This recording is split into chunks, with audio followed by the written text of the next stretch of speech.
जो जन्म जन्मांतरों से हमें भटकाता रहा, जो हमें विविध प्रकार के क्लेश अशांति बंधन देता रहा, उस अज्ञान के नाश का अवसर मिला है। समस्त साधनाओं का एक ही फल है, मन का निरंतर अपने आराध्य देव में समर्पित हो जाना। ये ऐसा समर्पण नहीं होता कि आज समर्पण किया और कल हट गया, ऐसा नहीं। ऐसी चाह को चाह नहीं कहते कि आज तुम्हें चाहा कल तुम्हें चाहा, अनुकूलता नहीं मिली तो परसों फिर और का वर्ण कर लिया। ये अव्याभिचारणी प्रेम लक्षणा भक्ति उसी के हृदय में जागृत होती है। श्री गुरुदेव के द्वारा दिया हुआ आधार नाम रूप उसे पकड़ लिया, अब नहीं छोड़ना। गुरुदेव आज्ञा करें तो भी नहीं छोड़ना। वो परीक्षा के लिए देख सकते हैं ऐसा। तब हमारा मन जो विषयों का आधार, देह का आधार लेकर, इंद्रियों का आधार लेकर विचरण करता है, वो आराध्य देव के चरणों का आधार पाकर विश्राम प्राप्त कर लेता है। मन विश्राम को प्राप्त हो गया। मन की कोई कामना, कोई भी अंदर तृष्णा अब नहीं रह गई। इसी से वो चंचल होता है, इसी से वो विषयों को संकल्प रूप से भोगता बनता है। जब प्रभु के चरणों का आधार मिल जाता है तभी शांत हो जाता है। उसे निज सुख कहते हैं। प्रभु अपने निज हैं, शरीर पर है, ये प्रकृति का है। निज सुख बिन मन होई कि थीरा। ये बहुत सत्य बात है कि समस्त साधनाओं का फल है मन का प्रभु में समर्पित हो जाना।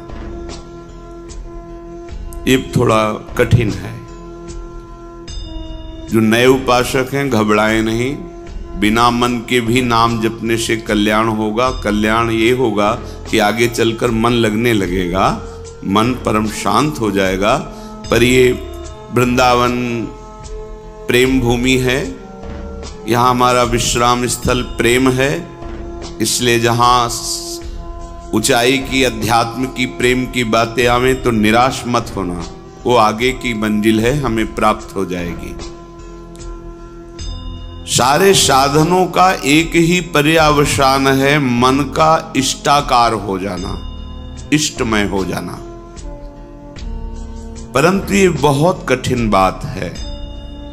मन का प्रभु में समर्पित हो जाना बहुत कठिन बात है।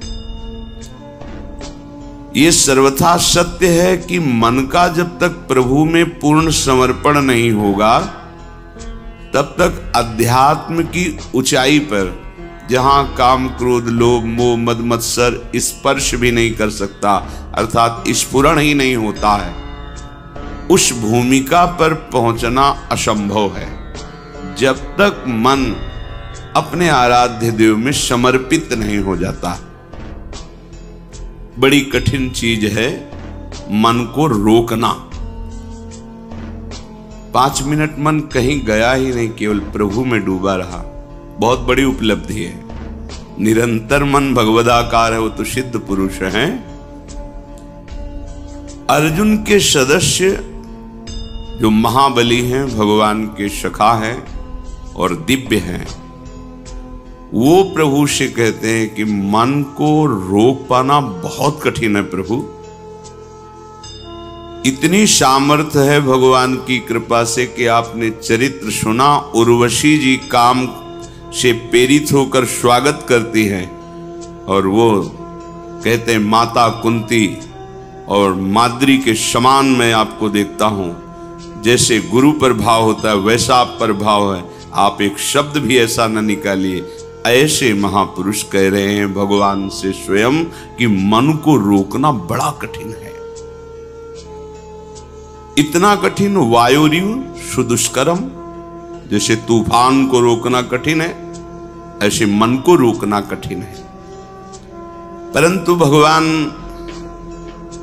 अर्जुन की इस बात को एकदम नकारा नहीं कि तुम ठीक नहीं कह रहे हो, कह रहे ऐसा ही है। असंशयम महाबाहो मनो दुर्निग्रहम चलम, बिल्कुल तुम ठीक कह रहे हो, ऐसा ही है।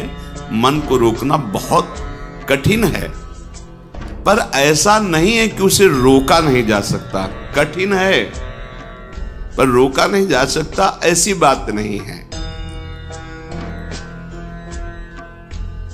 तुम महाबाहो हो, शूरवीर हो, तुम प्रयास करो, ये हम सबके लिए है। तो हम कहें कि हम तो शूरवीर हैं नहीं, देहाभिमान के कारण तुम वास्तविक शूरवीर नहीं हो। अपने स्वरूप की तरफ देखोगे तो तुम भगवद अंश हो। जो अर्जुन जी में आत्मस्वरूप विराजमान है भगवान, वही तुम्हारे हृदय में विराजमान है, बिल्कुल संशय मत करना। हम जितना शरीर और संसार से प्रीता करते जाते हैं, वैसे ही हम दिव्य शक्ति से रहित होते जाते हैं। और जितना हम इसका त्याग करके प्रभु में अनुराग, उतने हमारे अंदर दिव्यता आती जाती है। मन जो ये है, इसका निग्रह करना बड़ा कठिन। निग्रह माने रोकना, हटाना, जिन विषयों में जाता है उससे हटाना। परंतु ये वश में हो जाता है। अभ्यासेन तु कौन्तेय वैराग्येण च गृह्यते। अभ्यास और वैराग्य दो के द्वारा इस मन को वश में करने का उपाय श्री भगवान ने बताया। मन को जबरदस्ती खींचना बहुत कठिन बात है,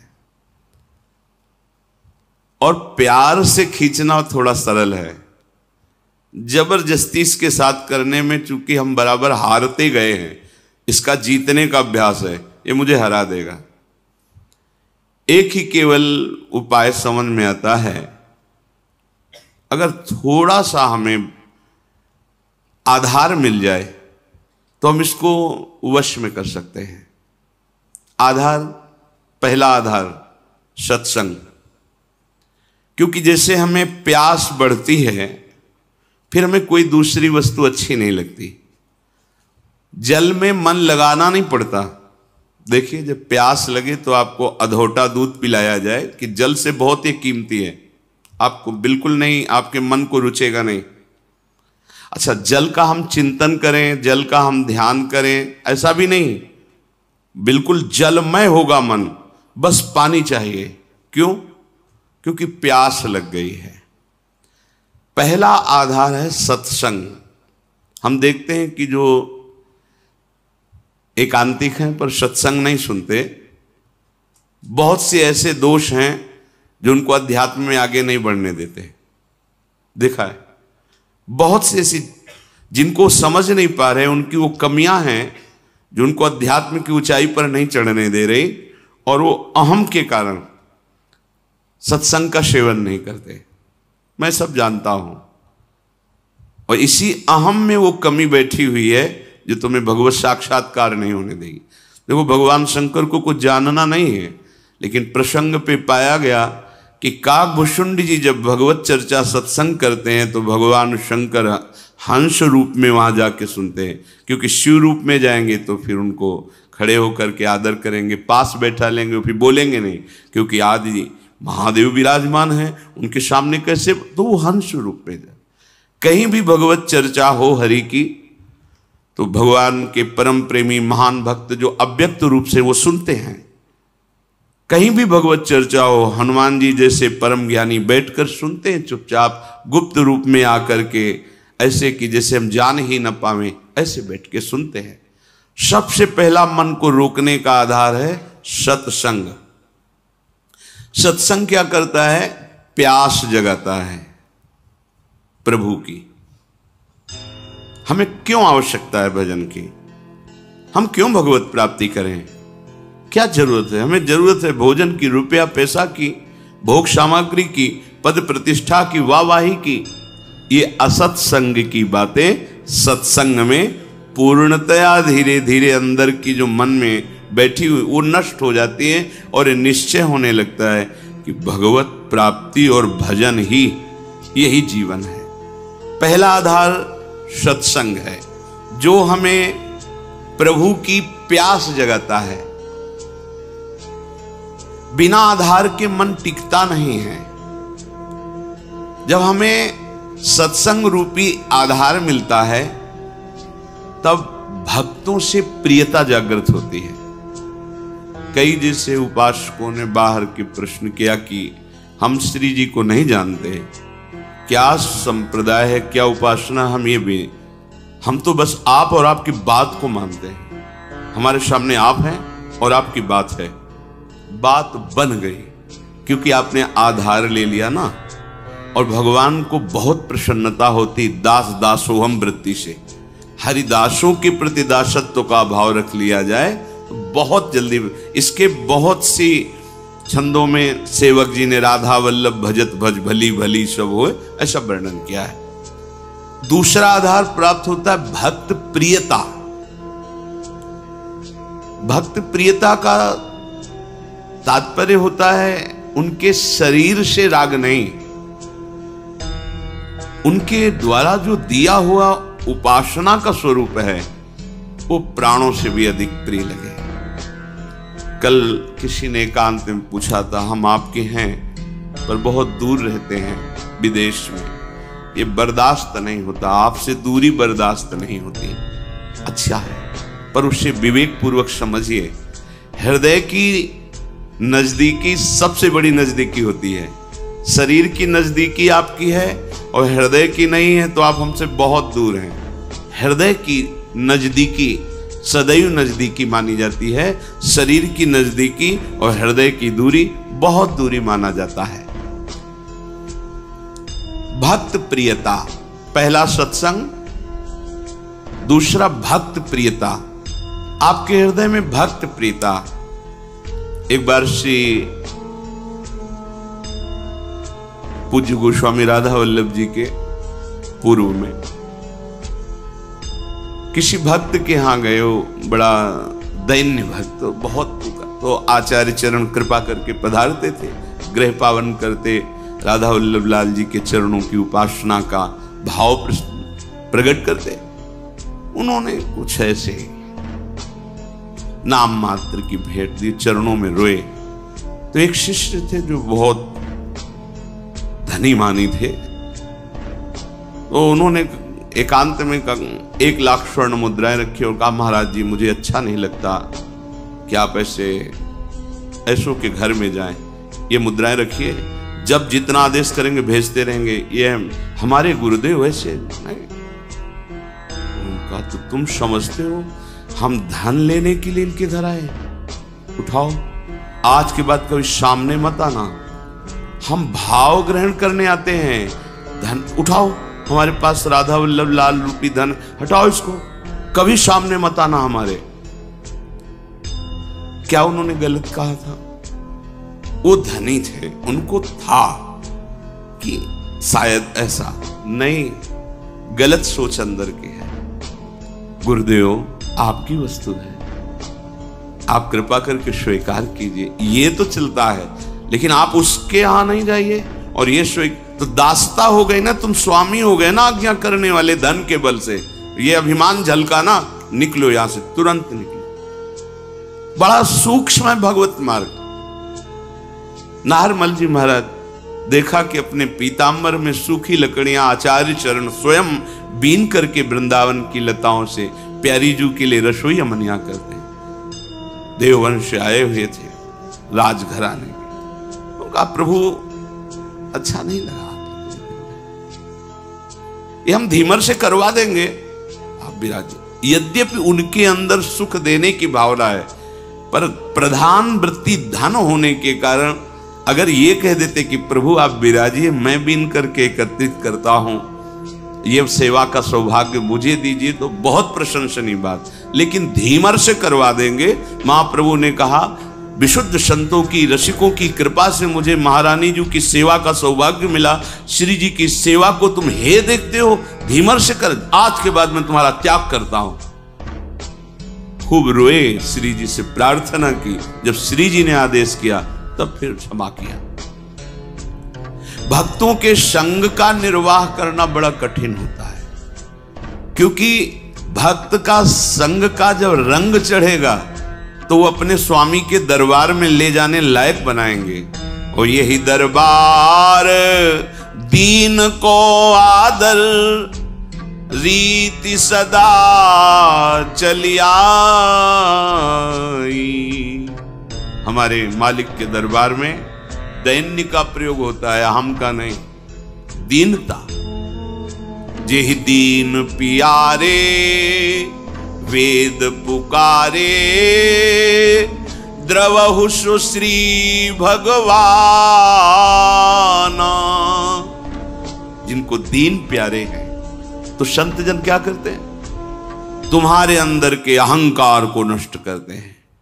अब जब अहंकार पर चोट पड़ी तो जैसे सांप की पूंछ पे पैर रख जाए तो फन, ऐसे अहंकार उड़ता है। तो हम दूसरी जगह देख लेंगे, और जहां वो दूसरी जगह खड़ा दिखाई दिया, गया मार्ग गया। अब नहीं, सब जगह से भाग करके एक ही उपाय है, महारानी की शरणागति। सब जगह से खुला मार्ग है, लेकिन इनकी शरणागति की पुष्टता रसिकों से। अगर कहीं पंक्ति से बिलग हो गए तो अब कहीं के नहीं रहोगे, क्योंकि आधार अब मन का आपका अहंकार होगा, वो अहंकार आपको नष्ट कर देगा, किसी काम का नहीं रखेगा। किसी ने पूछा था हमसे, धनी थे, कि हमारी वृत्ति रही है बहुत दान देने की, हम क्या करें, क्योंकि उसके कारण बहुत लोगों का सानिध्य रहता है। वह उसको उठा के यमुना जी में फेंक दो, जितने से तुम्हारी नमक रोटी चले उतना रख लो, देने लायक तुम मत रहो, क्योंकि ये देने की तुम्हारी अहंकार वृत्ति सतमार्ग से तुम्हें विचलित कर देगी, भगवत मार्ग से विचलित कर देगी। नहीं माना। भगवत प्रेमी महात्माओं का संग करने के लिए दैन्यता चाहिए, और दैन्यता भी ऐसी कि देने की स्मृति भी ना रहे। देने की स्मृति भी न रहे, मैंने कुछ दिया है, और एहसान माने कि मेरी मानी हुई मान्यता को इन्होंने स्वीकार कर लिया। अहो भाग्य, जिसे मैं ढो रहा था उसको इन्होंने मिटा दिया। जब भक्त संग होता है, इसके बाद उसको प्रेम का आधार मिलता है। क्या? नाम में प्रीति, रूप में प्रीति, लीला में प्रीति, प्रभु की सेवा में प्रीति।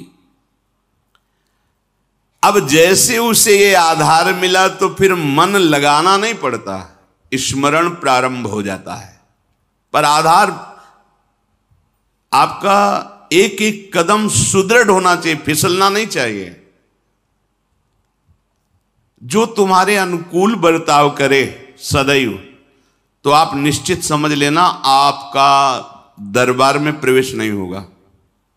बात समझ लो हृदय से, आपका कल्याण नहीं होगा, क्योंकि जगत में यही तुम्हें मिलता रहा है, उसी से तुम्हारा मलिन अहंकार पुष्ट हुआ है।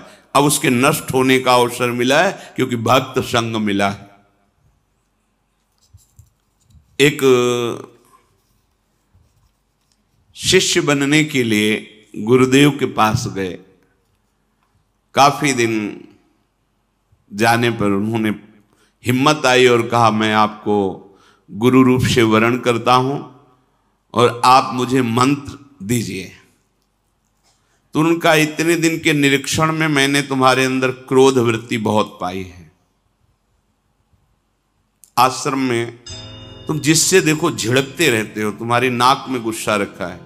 हम मंत्र तब देंगे जब तुम इस गुस्से पर काबू कर लो। 1 वर्ष तुम्हें समय देते हैं, अपने क्रोध को काबू में करो, फिर तुम्हें हम मंत्र देंगे। 1 वर्ष तक तुम्हें कोई भी सताए, तुम्हें गुस्सा नहीं करना जी। 1 वर्ष पूरा हुआ, स्नान करके आ रहे थे, गुरुजी ने एक मेहता रानी को बुलाया और कहा, माई ये आ रहा है, तुम झाड़ू ऐसा लगाना किसी के ऊपर धूल जाए। ठीक।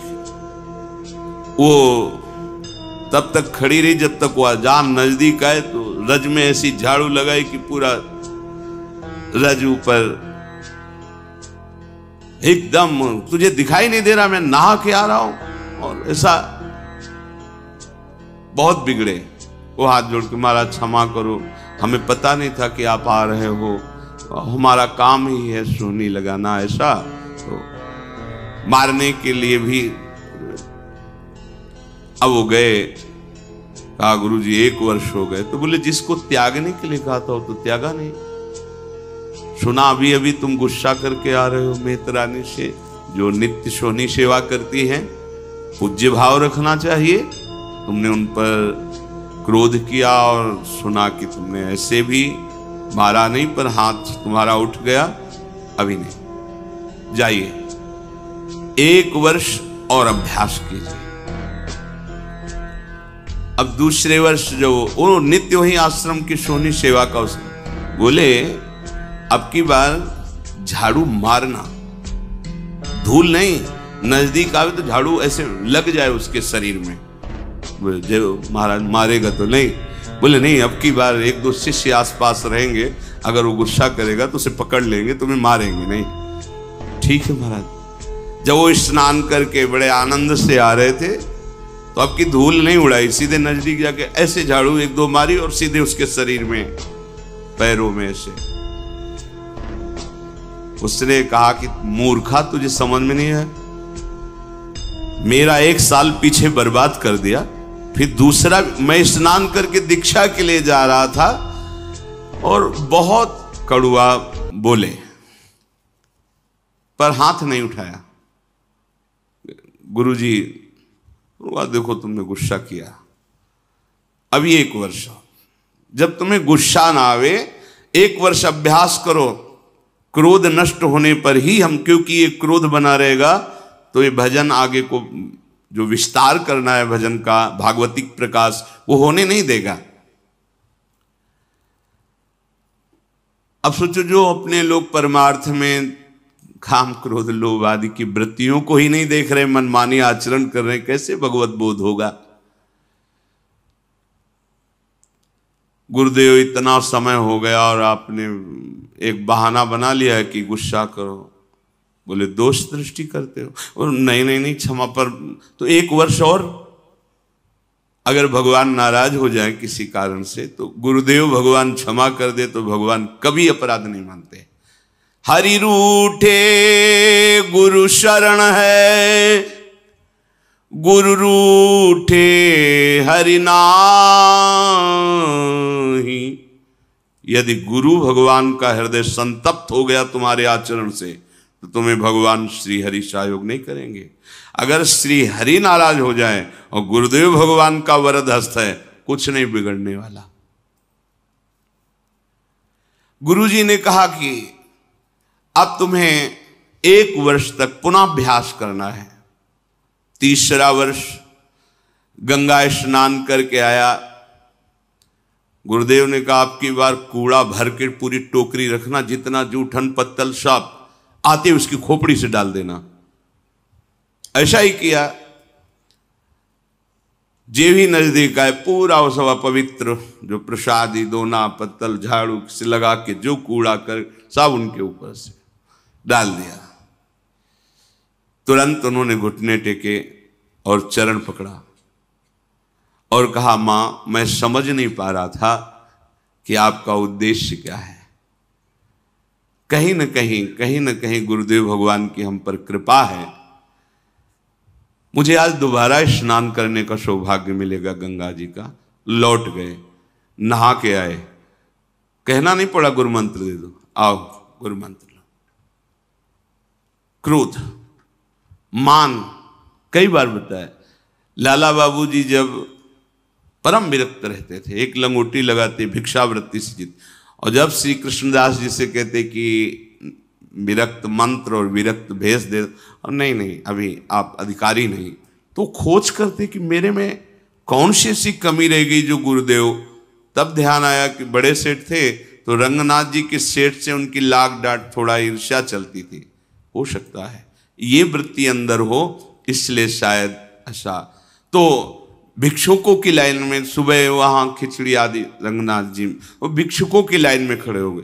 किसी ने जाकर बताया कि लाला बाबू भिक्षुक बन करके खड़े, वो सेठ जी सुंदर सुंदर भोग सामग्री और अमूल्य वस्तुएं, और कहा सेठ जी आप लाइन में क्यों खड़े। एकदम ईर्ष्या जो अंदर थी वो सब पानी पानी हो गई, और उनका आप आइए। ऐसा नहीं, बोले हम तो भिक्षुक हैं, बस एक मुट्ठी खिचड़ी या चावल दे दीजिए।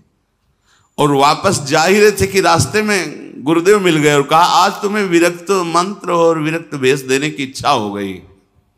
बड़ा सूक्ष्म भगवत मार्ग। ये देहाभिमानी, धनाभिमानी, बुद्धियाभिमानी ये उस महिमा को नहीं जानते हैं।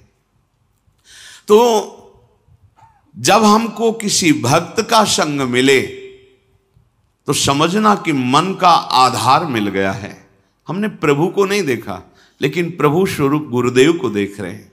हम प्रभु से तो बात नहीं की, पर अपने गुरुदेव से बात कर रहे हैं। प्रभु की आज्ञा को तो हम नहीं समझ पाए, क्योंकि गीता, भागवत, वेद सब भगवान की आज्ञा है, पर हम गुरुदेव की आज्ञा पर चलते हैं। तो इनकी कृपा से ज्यादा प्रयास नहीं करना पड़ेगा, मन स्वाभाविक लगने लगेगा। साधन का उपदेश उसी के ऊपर रंग लाता है जो उनकी आज्ञा के अनुसार चलते। सुनते तो सब हैं, ध्यान रखना, रंग उसी के ऊपर। एक एक शब्द बहुत कीमती होता है। जब संत महात्मा बोलते तुम उसे ऐसा मत समझना कि इनका नशा है बोलना। एक एक शब्द बस पकड़ लो, ये परमार्थ है। एक एक शब्द पर ध्यान दो। अगर तुम उसे उपहास में ले लोगे तो कहते ही रहते, तो माया घसीट के वहां खड़ा कर देगी। अब ना पीछे के रह गए, जो मंत्र जपते थे वो नहीं चलेगा, क्योंकि तुमने दूसरा मंत्र ले लिया, और जहां मंत्र लिया वहां अपराध बन गया, अवज्ञा बन गया। अब ये भी नहीं चलेगा। वो होगा क्या? विषय चिंतन और लोक रिझावा, खत्म, परमार्थ खत्म। अध्यात्म यहां प्रकाशित होता है। गुरु आज्ञा से चलो, आपको मार्ग अंदर दिखाई देगा, शुद्ध दिव्य मार्ग, ये मार्ग चल रहे हैं। यदि आज्ञा का पालन नहीं किया तो एक शब्द याद रखो, तुम्हारा स्खलन हो जाएगा। स्खलन होता है गिर जाना, तुम पतित हो जाओगे, गिर जाओगे। ये मार्ग ध्रुवदास जी ने लिखा है कि यद्यपि घरनी अति बुरी, पति नहीं छाणत ताय, देखत ही पर पुरुषम तजत ही चिन वाय। पत्नी बहुत कड़वे स्वभाव की है, बड़ा रुद्र रूप रखती है, अनुकूल व्यवहार नहीं करती है, पर वो किसी और पुरुष की तरफ आंख उठा के नहीं देखती। कभी पति उससे त्याग नहीं सकता। लेकिन बहुत मधुर व्यवहार करती है, बहुत मृदु मीठा बोलती है, सामने आने पर बड़ा सम्मान करती है, लेकिन पीछे आचरण उसके पर पुरुष से जिस दिन उसको पता चलेगा, उसी दिन उसके हृदय से बात खत्म हो जाएगी कि ये मेरी बात। बस ऐसे ही हमारे गोपाल जी की, हमारे प्रभु की रीति है। मन वचन कर्म से प्रभु के अनन्य होकर एक भरोसो, एक बल, एक आश विश्व। अगर कहीं दिखाई दे गया कि दूसरे का आश, बस भी बहुत लंबी यात्रा है, आप मंजिल नहीं प्राप्त कर सकते। तो एक शब्द याद रखिए कि आज्ञा पालन न करना अर्थात अपने मार्ग से स्खलित हो जाना है। भक्ति साधन को मामूली साधन मत समझो। जो महाप्रेम प्रकट करके भगवान को अधीन कर दे, उसके लिए सिर्फ तुम्हारी अनन्यता की परीक्षा होगी।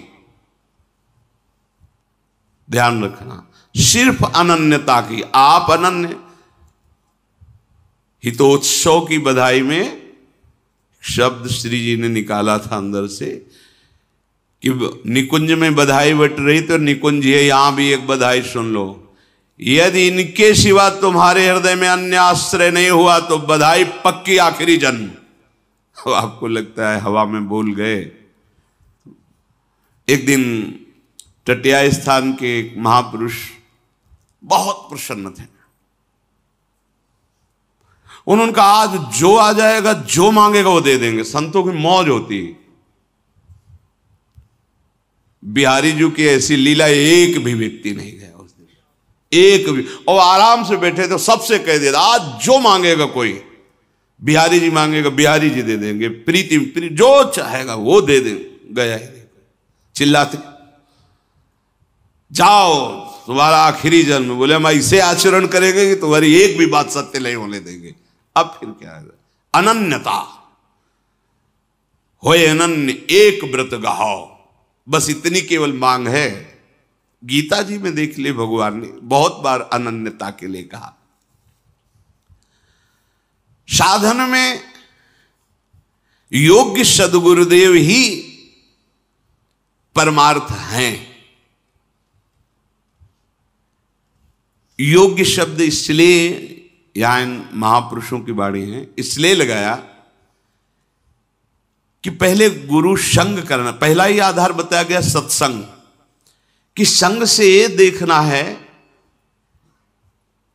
कि ये जो मुझे स्वीकार कर रहे हैं मेरे धन के लिए, मेरे किसी पावर के लिए या किसी स्वार्थ के लिए तो नहीं है। अगर है तो नहीं बनाना चाहिए गुरु।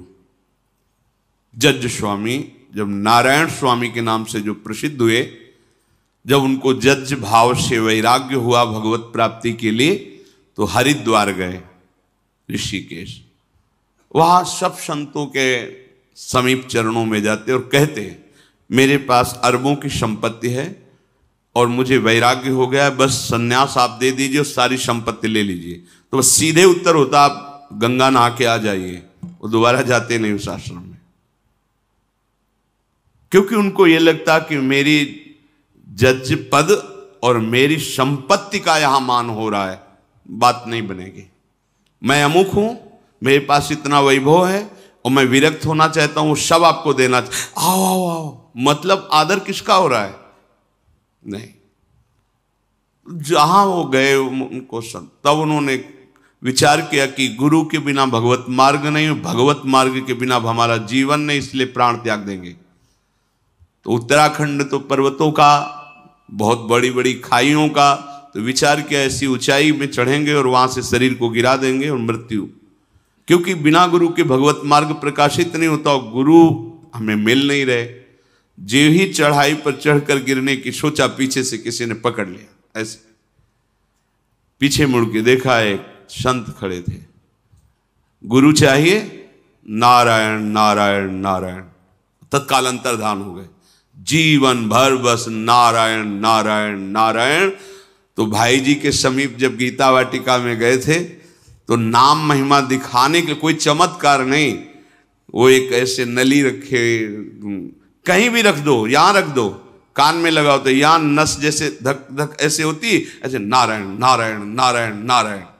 काशी में एक माई थी जो सन्यास मार्ग की पथिक थी, और प्रणव ओम ओम ओम, तो जैसे तिलक बहुत काल तक लगाओ फिर धुलो तो वहां सफेद चिन्ह बन जाता है, ऐसे उसके पूरे ऐसे शरीर में ऊर्ध्वभाग में प्रणव लिखा हुआ था। लिखा हुआ नहीं, ऐसे स्वाभाविक ऐसे उसके त्वचा में दिखाई देता था। हमारे हित धाम में श्री स्वामी शरण बाबा हो गए हैं, उनके मस्तक में ऐसे राधा निरंतर रटने का, राधा राधा। यदि हम जिनके पास गए हो हमारे पद का सम्मान कर रहे हैं, हमारी भोग सामग्री का सम्मान कर रहे हैं, तो फिर बात गड़बड़ है, फिर ठीक नहीं। शिष्य बनने के लिए केवल उसकी भगवत प्रियता देखी जाती है। क्यों मंत्र लेना चाहते हो? भजन करके भगवत प्राप्ति, इसके बाद कुछ नहीं पूछा जाता। तुम व्यापार करते हो, तुम नौकरी करते हो, तुम क्या नहीं, तुम कौन हो, क्या, कुछ मतलब नहीं। किस कुल के, कितना पढ़े लिखे, कितना ऐश्वर्य, ये सब अगर पूछा जाता है तो बात कुछ और है। केवल पूछा संत केवल देखता है किस उद्देश्य से तुम दीक्षा लेना चाहते हो। हमारे पाप नष्ट हो जाए, हमारा कल्याण हो, अधिकारी हो, हमें भगवत प्रेम प्राप्त हो, हमारा जीवन सार्थक हो, हम धर्म से चले, सत्य से चले, बस इतना परिचय। आप जो भी हो मेरे प्रभु के अंश हो, जहां के भी हो हमारे प्रभु की गोद में हो, चलो भगवत मार्ग में, बस इतना परिचय आवश्यक है। तब लग जोगी जगत गुरु, जब लग रहा है निराश, और जब आशा मन में भई तो जग गुरु और जोगी दास। ये भगवत मार्ग है।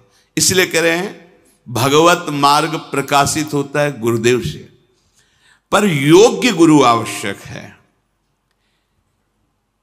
यदि गुरु ना मिले तो भगवान से प्रार्थना करो, उनका नाम जप करते हुए कि मुझे गुरुदेव रूप से मिलो। भगवान के नाम का आधार पकड़ो और उनसे प्रार्थना करो कि कोई वैष्णव, कोई परम हंस, कोई भगवत प्रेमी महात्मा जो आप में रमण कर रहा है, आप जिसके हृदय में खेल रहे हैं, मुझे परिचय नहीं, आप मुझे मिलाओ।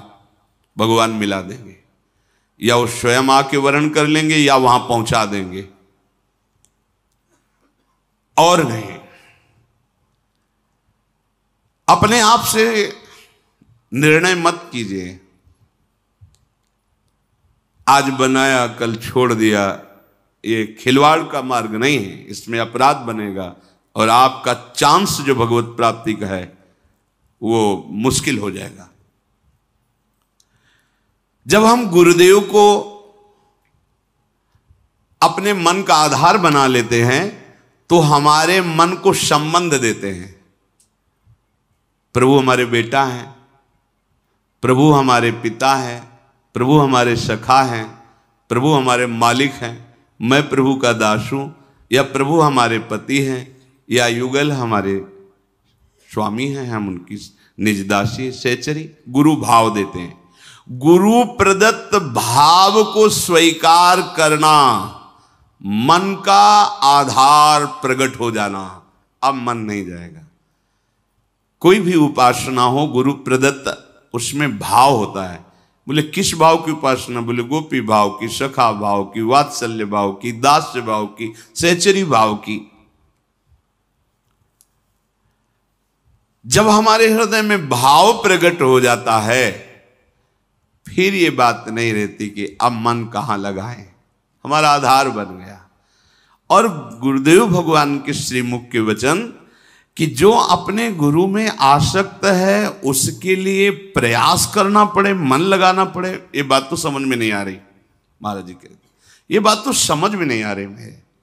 अरे इतनी विशाल वृक्ष की छाया में और तुम्हें धूप लग रही, बात समझ में नहीं आ रही।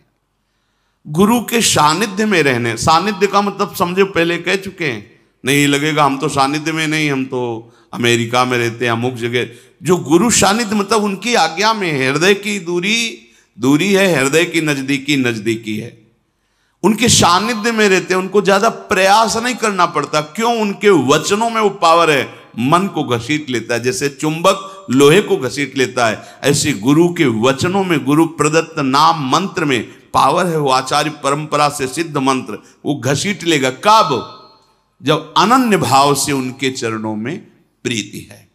तो मनुष्य जीवन का परम लाभ अपने मन को सत्संग का आधार, भक्त का आधार, गुरुदेव का वर्ण और उनके द्वारा दिए हुए नाम रूप लीला धाम मंत्र में, और फिर भाव में जो गुरुदेव ने भाव दिया है। अब अपना भाव नहीं, अपना भाव तो गुरुदेव में है। अब गुरुदेव का भाव हमारे हृदय में, जीवन परम धन्य हो गया।